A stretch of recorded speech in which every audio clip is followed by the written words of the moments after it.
In this video, we will be discussing auctions and how to find expected profit in an ascending bid auction. Here we have a problem where you are going to an auction house to bid on some items. It is a standard English auction, which means it's an ascending bid auction, and they ask us to find the expected profit for the items that are bidded on.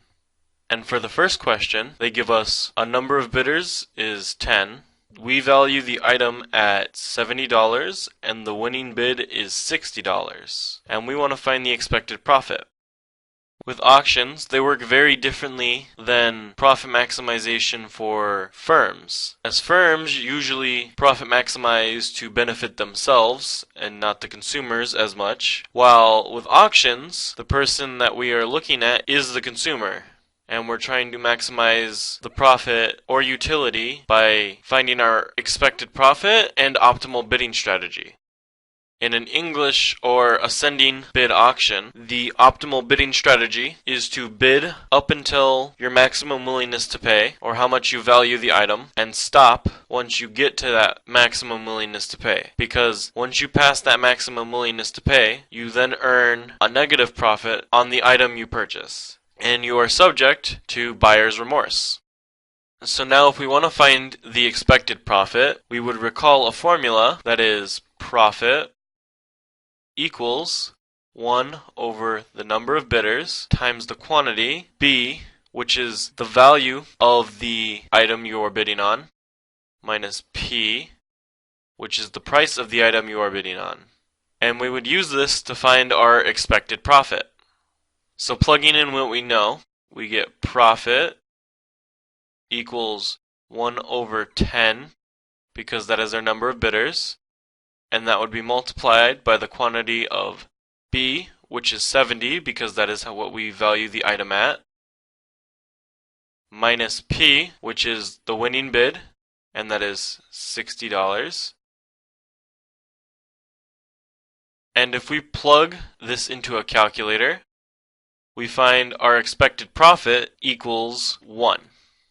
So we can expect to profit $1 from this bid. While we may not have made $1 off of this purchase, this is our expected profit going into the auction, as you have a 1 in 10 chance of winning the auction because there is 10 other bidders, and since the winning bid is $60, and we value the item at $70, we would expect to earn a profit of 10.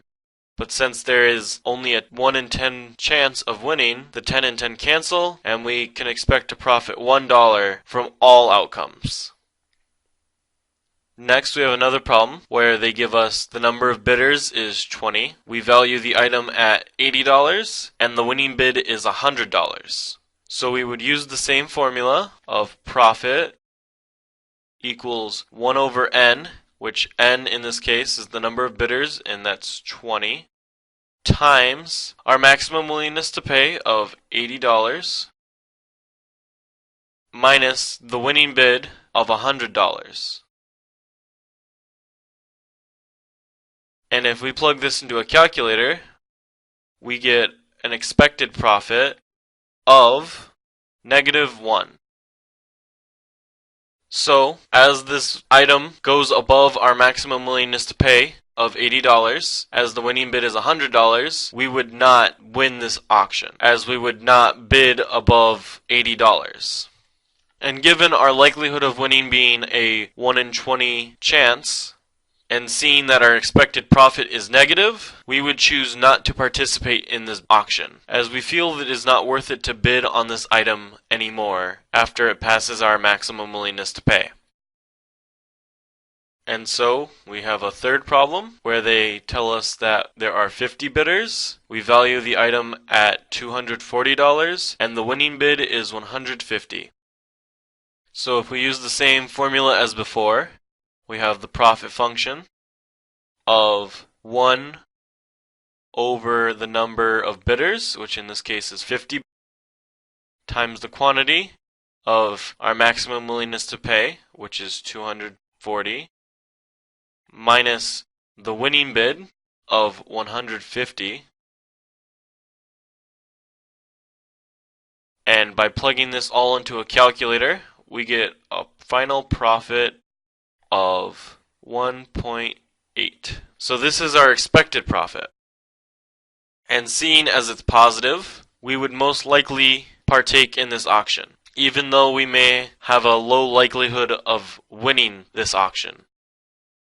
But by judging how much we value the item versus the winning bid, it is a high likelihood that we could win this item by bidding up towards our maximum willingness to pay of $240.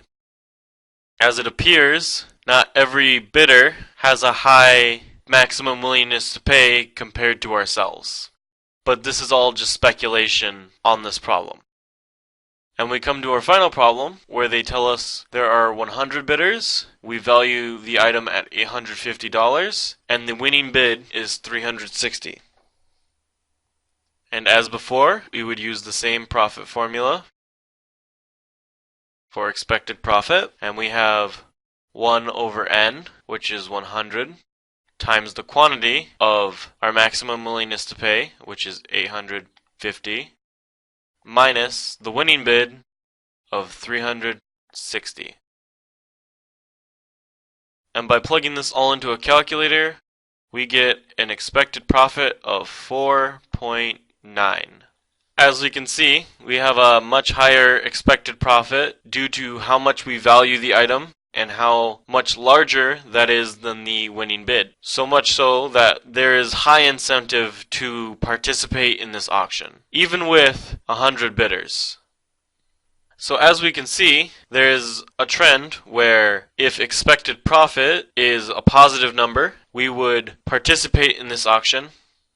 And if expected profit is negative, we would not want to participate in this auction.